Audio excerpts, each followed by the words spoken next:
Hey everybody, welcome. We are live. I'm here with my good friend Madeline. Madeline, how are you? I'm a little under the weather, but hanging in there. Oh man, you're a champ for doing this.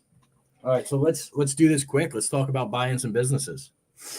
All right, I know we covered this, but I wanted to cover it in a little bit more detail, right? Because the people that think about what you're doing when you're buying a business, right? You're actually competing for that business with other people that are offering a certain price, right? So, Madeline, how many acquisitions, you're in accounting, how many acquisitions have you been part of or have you seen over the years?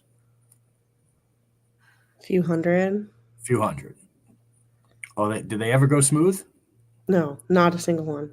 Never once, right? Okay. So, with Now, some are better than others if you have your ducks in a row, but there's always something that causes complication. always something. Okay. So, let's talk about creative ways. All right. So, I would tell you the first way that is not creative would be SBA. But we've harped on that. And we'll touch on that at the end. And if anyone has questions about using an SBA loan to buy a business, please ask and I'll cover that at the end. However, but there are other ways to do this, right? One, you could seller finance. So out of all the ones that you've been part of, Madeline, how many were cash? If you had to give like approximations, how many closed for cash? How many were an SBA loan? How many were seller financed? I would say bulk majority is going to be SBA. Mm-hmm. Second, I could be honestly a 50-50 split between cash and seller financing. Mm-hmm. Um, you've got to get a seller on board to do seller financing, and rarely it's the full amount. It might be part. So, yeah, I would say primarily though SBA. Correct. And why do people suggest doing a seller finance transaction? Well, I From suppose, yeah, I don't want to cut you off, but I mean, depending on the purchase price, like it's possible that, they're not able to get a full amount, Mhm. or also they want seller skin in the game. There you go. Yeah, I mean, there's a variety of reasons, but I would say that having the seller still being a part of it and kind of earning their way in is definitely a conversation point. Exactly. So what Madeline is alluding to is an earnout, right? An earnout keeps the business owner that is selling his business somewhat interested and invested in the business. So it's a smooth transition and it's more likely to succeed, Hmm. which is a great idea. And depending on how the deal's structured, the seller can actually make a lot more money if he seller finances. But he could also lose some money if he doesn't do what he's supposed to do, Hmm. right? So let's think about this. The first thing I'm going to tell you is it really depends. Like the level of creativity involved with financing a business will always depend on the purchase price and the actual worth of the business. Let me give you a great example. A lot of people want to use seller financing and they don't know if it's a good deal, right? So here's how you know if it's a good deal or not. The SBA is going to be somewhere around 12% for 10 years. So if they're giving you lower than 12%, you're getting a good deal. Okay. Now, if they're giving you 5 years, that's something that you may or may not want to jump on. But if they're giving you 10 years and somewhere around 12%, you're not going to get better from the SBA at this current time. And it's rare that that even comes up. Most of the time, if a seller is involved, it's for a shorter period of time. Yes, you might save money on the interest rate to your point, but they're generally not hanging on for a decade. Yeah, Um, yeah, so that's just something to consider. exactly. But it is important to know, and here's why, because typically when you're going to sell or finance, one of the advantages is speed because it's going to go much quicker than an SBA loan. And a lot of people are worried, well, how can I get the deposit to put down? And here's what I would tell you. When you're seller financing, there's a lot of different creative ways to go ahead and get that down payment. If you currently own a business, you could take a line of credit out and use that for the down payment. If you have really good credit and good provable income, you can use a term loan and use that for your down payment.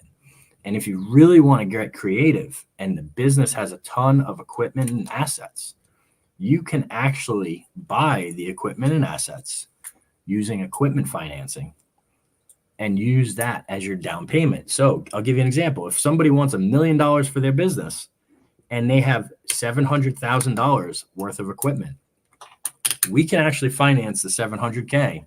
And then on the back end, you would only have to sell or finance 300,000, which makes it a lot easier and a lot more palatable to who you're buying the business from.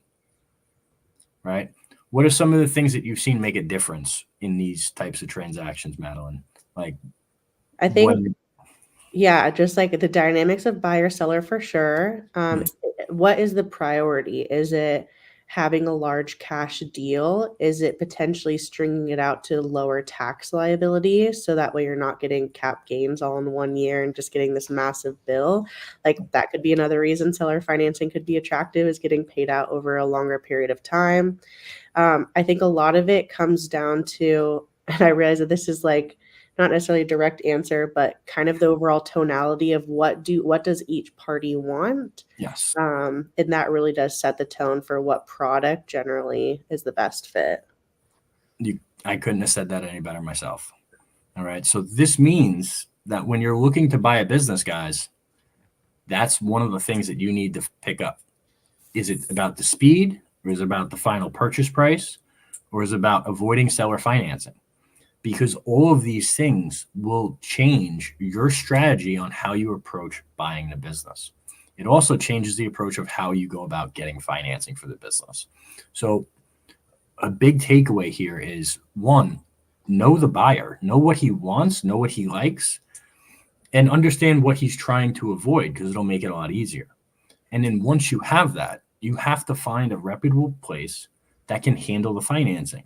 By the way, guys, you also will need a reputable accountant that knows what they're doing, because there's a lot of tax implications when these things happen.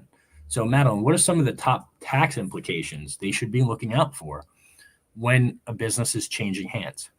Yeah, no, that's such a good question. I mean, I suppose, like on the front end, when I'm dealing with these things, it's going to be a lot of preparation. So getting financial statements, bank statements, tax returns, any potential due diligence, anything that you can get on the front end is great. Obviously, following an NDA and an LOI.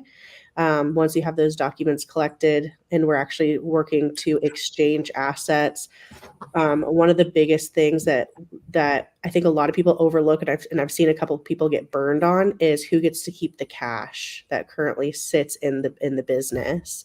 Sometimes, as the buyer, you get to keep the cash, or sometimes the seller gets to keep the cash. That needs to be predetermined, because if you've got a lot of cash, that makes a difference on the purchase price. So I've seen a couple people, they agree to a price and they don't realize that they have to cut a check. They're like, well, I wouldn't have taken the deal, right? So pay attention to that. Of course, assets, what's collateralized, what can be exchanged. Do I need to pay things off prior to sale, or does that need to be paid off at closing? And then more on, I suppose, less on the like legal side, but internal, having conversations with your team and your existing employees, who's staying, who has non-competes, who, is potentially getting released. Ironing a lot of that makes for an ease of transition. Got it. All right. And then I don't want to, guys, by the way, Madeline has no idea what we're going to talk about before we come on. No. And she doesn't know any of the questions I'm asking. And these are not easy questions for an accountant that has 30 years, right? Because most of them have never been part of this. So it just shows you her level of expertise, being able to answer that question on the spot. We're just hanging out. We're just having a conversation. Hanging out. Yeah, we want to hang out and tell them about how the I was inventory going to works. say, by the way, this is actually what my dinner table sounds like. So sorry to my kids and my husband. Exactly. Well, that's all we do. So, guys, I'm going to leave you with this to wrap up. When you find the business, understand what the seller is motivated by. Based on what it's motivated by, then you have to go out and find the perfect person or company to help you button this up, along with the right accountant and right legal team.